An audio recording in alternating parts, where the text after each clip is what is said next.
صاحب کیا نفسیات ہے، یہ کیوں ہے کہ جس طرح چودھری صاحب بھی بات کر رہے ہیں، پہلے خان صاحب نے بھی بات کی کہ یہ رویہ تو درست نہیں ہے، لیکن کیا چیز اکساتی ہے قانون ہاتھ میں لینے پہ؟ کیا کہتے ہیں نفسیات؟ سر ایک تو میں یہ کہوں گا کہ جیسے اجب بھائی صاحب بات کر رہے تھے، میں نہیں سمجھتا کہ یہ یونی ڈائمینشنل ہے اس کا یہ جو ایشوز ہیں کہ ہم صرف یہ سمجھیں کہ ریاست کا ہی رول ہے تو وہ رول پلے کرے گی تو مسئلہ حل ہو جائے گا. میں سمجھتا ہوں کہ ریاست کے ساتھ ساتھ جو لوگ ہیں معاشرے کے جو افراد ہیں ان کی بھی کچھ رسپانسبلٹیز ہیں.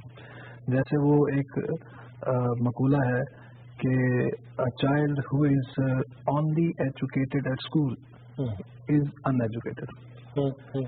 تو ہمیں ایجوکیشن کے تو بہت سے انسٹیٹیوشنز ہیں. آپ سوچیں کیا جو ہمارے آج کا فرد، کوئی بھی فرد ہو، میں ہوں جیسے، کیا میرے خاندان کا کوئی رول نہیں ہے میری ایجوکیشن کے اندر، میری تربیت میں، میری سائیکالوجی کی ڈیولپمنٹ میں؟ کیا میرے ایجوکیشن انسٹیٹیوشن کا نہیں ہے کوئی رول؟ کیا میرے پیئر گروپ کا نہیں ہے؟ کیا میرے سوشل کمیونٹی کا کوئی رول نہیں ہے؟ یہ جو رویے ہیں یہ ہمارے سوسائٹی کے اندر بھی پائے جاتے ہیں. یہ بات ٹھیک ہے کہ یہ جو اگریشن جو پیدا ہو رہا ہے کہ انسان کی سائیکالوجی کے وہ دو چیزوں سے انفلوئنس ہوتا ہے، یا تو بایولوجیکل فیکٹرز اس کے انفلوئنس کرتے ہیں اس کے بیہیویئر کو، یا اس کے انوائرمنٹل فیکٹرز. اگر ہم انوائرمنٹل فیکٹرز میں دیکھیں تو یہ جو ہمارے ہاں ناانصافی ہے، عدل نہیں ہے کہیں پر.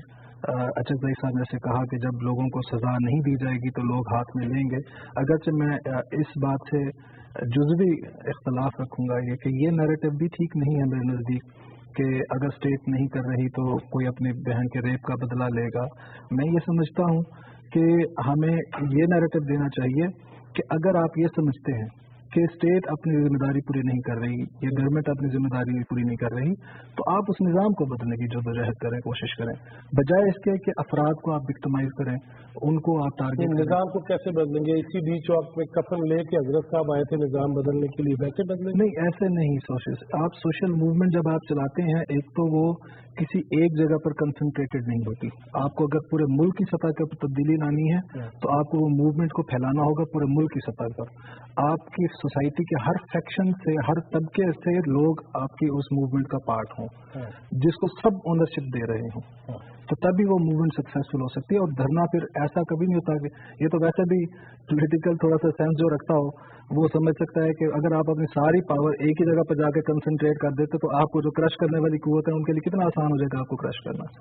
You have to be wise. اگر آپ پیسفل ایجوکیشن جی ذہن سازی ہے، لوگوں کو ایجوکیٹ کرنا کہ ان کے رائٹس ہیں، ان کے رائٹس کے لیے آپ کھڑے ہوں، نکلیں آپ اس نظام کے کو چیلنج کریں کہ یہ نظام غلط ہے. آپ اس کو جب تک آپ پریشر بلڈ نہیں کریں گے اسٹیٹ کے اوپر تو کچھ تبدیلی اسٹیٹ بھی رول نہیں کرے گا. اس پہ بات کرتے ہیں جی، مجھے چھوٹا سا بریک لینا، لیکن 10 اپریل کو یوم دستور تھا. کتنے لوگوں کو پتا ہے کہ اس کے حقوق کتنے ہیں اور اس کے فرائض بھی ساتھ کتنے ہیں؟ اس پہ بات کرتے ہیں کہ آئینی طور پہ ہمیں مل جل کے کیسے چلنا ہے. چھوٹا سا بریک ہے، بریک کے بعد واپس آتے ہیں.